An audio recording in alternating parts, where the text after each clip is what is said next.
Hey everyone, welcome to Mels Renos, where we dive into the latest in wall anchors, handyman tips, and everything you need to know to upgrade your home.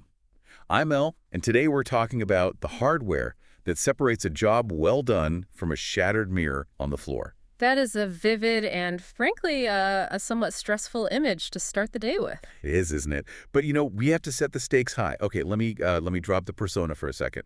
That was the introduction for Mels Renos, a professional outfit based in Hamilton, Ontario. Right. But today, we aren't just doing a promo.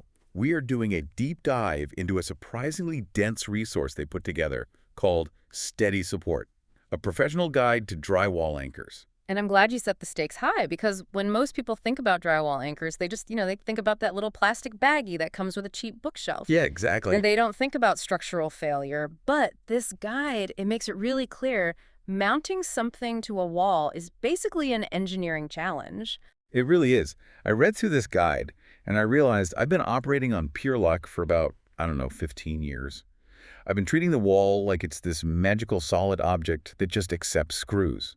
Yeah, but it's not. But the reality is way more complicated. Physics, it's a battle between the material properties of your house and, the relentless pull of gravity.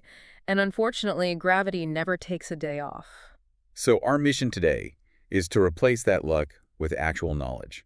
We're going to unpack the anatomy of failure, which I know sounds like a heavy metal album, but is actually about gypsum. Right. We're going to expose what the guide calls the 75-pound lie on anchor packaging, and we're going to give you the decision matrix that Mel's team uses to ensure things stay on the wall. To get there, though, we have to start with the substrate. We have to talk about the wall itself, because the anchor is only half the equation. Right, and this is where, the quick summary usually stops at drywall is weak, but the guide goes into why. Because drywall feels hard. If I punch it, I'm going to hurt my hand. So why can't it hold a screw? Well, it comes down to two different types of strength. Compressive strength versus tensile strength. Gypsum, the rock inside the drywall, is essentially compressed chalk. Just chalk. Yeah. It has decent compressive strength. You can squeeze it, and it holds up okay. Okay, so it can take pressure. But it has terrible tensile strength. It has no internal cohesion. It creates dust, not chips. When you drive a screw directly into drywall, you are engaging just a tiny, tiny surface area of this brittle material. And as soon as you apply weight, which is the shearing force, the threads of the screw just pulverize the gypsum. It turns back into dust. Exactly. The only thing holding that wall together is the paper sandwiching the gypsum. Once the core crumbles, you are hanging your heavy mirror entirely on a thin layer of paper. Which tears instantly. That explains the crater effect. I've seen this happen. Yeah. You don't just get a loose screw, you get this golf ball-sized hole because the gypsum just disintegrated. That is structural failure. So the job of the anchor isn't just to grip the screw. The guide defines the anchor's role as load management. Load management. It has to take that concentrated force from the screw and distribute it over a wide enough area of the gypsum so that you don't exceed the material's crumble point. It's the difference between stabbing the wall with a needle and pushing on it with your palm. Precisely. And depending on the anchor, it might also add a secondary mechanism, clamping. But we'll get to that.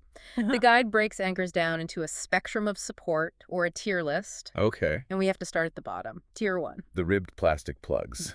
The villains of our story. The ones that are in everyone's junk drawer. I have hundreds of these. They come free with everything. Yellow, blue, red, little cone-shaped plastic things. The guide labels these caution. But reading between the lines, it feels like Mel wants to label them trash. From a physics perspective, they're the least efficient way to hold weight. Think about the mechanism. You drill a hole, hammer the plug in, and drive a screw.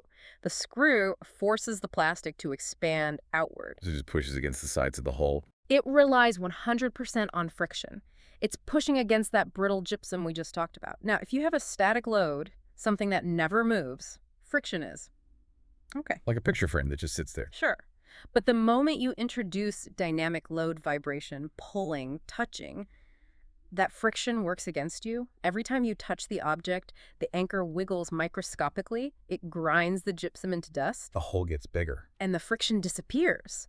Suddenly, the anchor is loose, and it falls out. So the rule here is pretty strict. If you touch it, do not use a friction plug. Correct. If it has a functional use coat rack, key holder, toilet paper roll, Tier 1 is off the table. Which brings us to Tier 2. Yeah. This is the self-drilling plastic anchor. Mhm. And I have to say, I love these things. They look like giant plastic screws with really aggressive threading. The guide calls these the bathroom workhorse, and the physics are totally different here. Instead of just pushing outward, those deep threads actually cut into the drywall. Ah. They are mechanically locking into the gypsum. You're engaging a huge amount of volume compared to the little plug. Exactly. You've increased the surface area dramatically, which lowers the pressure on any single point of gypsum. That's why these work for things like towel bars or toilet paper holders.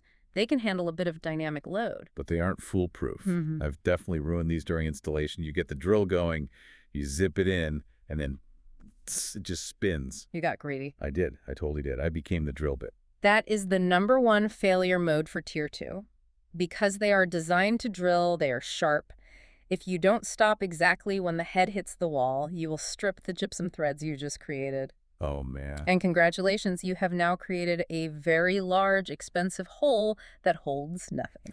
So the technique is vital here. You have to stop when it's flush, maybe do the last turn by hand with a screwdriver, just to feel the tension. Absolutely. You want it snug, not stripped. Okay, so that handles the medium stuff. Yeah. But what if we need to hang something heavy? Right. Or something that sticks out from the wall? We need to graduate to Tier 3, the heavy lifters. Now we are leaving plastic behind and looking at toggle bolts and metal expansion anchors, and the whole mechanism shifts from expansion to clamping. These are the transformers of the hardware world. You push them through, and they flip open behind a wall. That flip is the game changer. You now have a metal channel flat against the back of the drywall. When you tighten the screw, you are physically compressing the wall. It's a vice grip. It is. To pull a toggle bolt out, you would have to physically shear through a 3-inch section of drywall. The force required is massive compared to a friction plug. So are we saying these are invincible? Can I do pull-ups on a toggle bolt? No. And this is the most critical point in the entire guide. You can have an anchor made of titanium. It can be the strongest device known to man. But what is it clamping onto? Paper and chalk. Paper and chalk. The drywall itself is the weak link. If the wall is old, or if there's moisture damage, or if you just overload it, the wall will fail before the anchor does. You'll just rip a giant chunk of wall right out. That leads us perfectly into the biggest controversy in this deep dive. The 75-pound lie. It's such deceptive marketing. You see a box of anchors and it says, rated for 75 pounds. You weigh your mirror, it's 30 pounds. You think, I'm safe. I have a safety factor of double. You do not. That rating is based on laboratory conditions that do not exist in the real world. They take a brand new sheet of drywall, they install the anchor perfectly, and they have a static shear load. Which just means the weight is hanging flush against the wall, pulling straight down. Exactly. But in the real world, we hang shelves, we hang cabinets, things that stick out. And that introduces torque. And this is the physics concept that trips everyone up. A shelf is a lever. Okay, let's break that down. If I have a 10-pound weight, but it's sitting on a shelf 10 inches away from the wall, That is not 10 pounds of force on the anchor. The further away that weight is, the more the force is multiplied. And crucially, the direction of the force changes. It's not just pulling down, it's prying out. trying to rip the anchor horizontally out of the wall. Exactly. It's tension force, not just shear force. Drywall hates tension. So that 10-pound weight might be exerting 40 or 50 pounds of pull-out force on the top screw. So your 75-pound rating evaporates pretty quickly when leverage gets involved. It does. The guide calls the home the failure zone because you have leverage, you have vibration, and you have wall quality issues. The lab has none of those. So what's the adjustment? If I see 75 pounds on the box, what does the expert at Mels Renos suggest I actually trust it with? The safe bet is 25 to 30% of the box rating. Wow. If it says 100 pounds, trust it for 25, maybe 30 if you're feeling brave. You need that massive buffer to account for the physics of the real world. That is a huge downgrade, but it makes sense, Right. especially when you consider the human element. The guide has this fascinating section called the grab bar effect. Oh, this is one of the smartest observations in the source material. It's pure psychology. It is. It points out that in a bathroom, human instinct overrides logic. Bathrooms are slippery, high tubs, wet floors. If you slip, your hand shoots out. You don't look for a stud, you look for a handle. Your brain sees a towel bar and thinks, structure. It grabs it with your full body weight. And if that towel bar is held up by Tier 1 plastic plugs, The bar rips out, you fall, and now you have a broken hip and a hole in the wall. The anchor was never rated for a falling human. so the rule here is build it like a grab bar.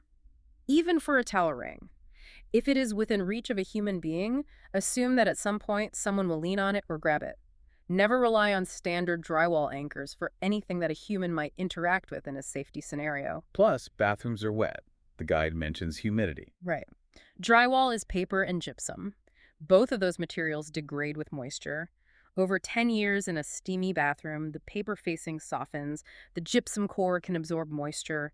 It gets even more crumbly. So the holding power of any anchor in a bathroom is just lower than in a living room. Significantly lower, Oh, yeah. yeah. Which makes those friction plugs even more dangerous. So we've debunked the plugs. We've put limits on the toggles.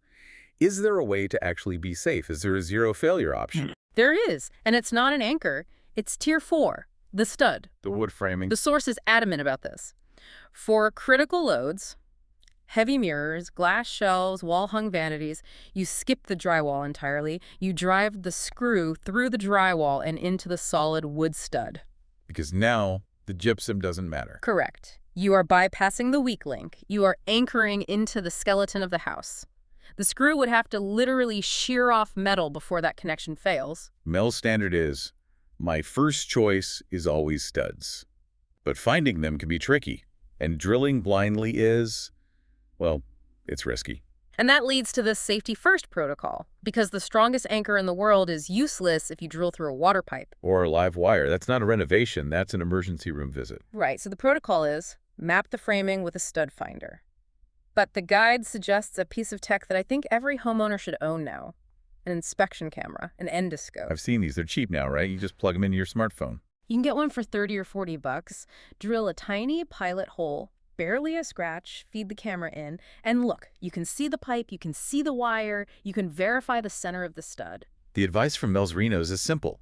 If you are unsure, stop. Do not guess. If you feel resistance that doesn't feel like wood, stop. If you aren't sure where the pipe is, stop. Don't guess is a good mantra for life, but especially when holding a power drill. Indeed. Okay, so we've covered the physics, the lies, the safety.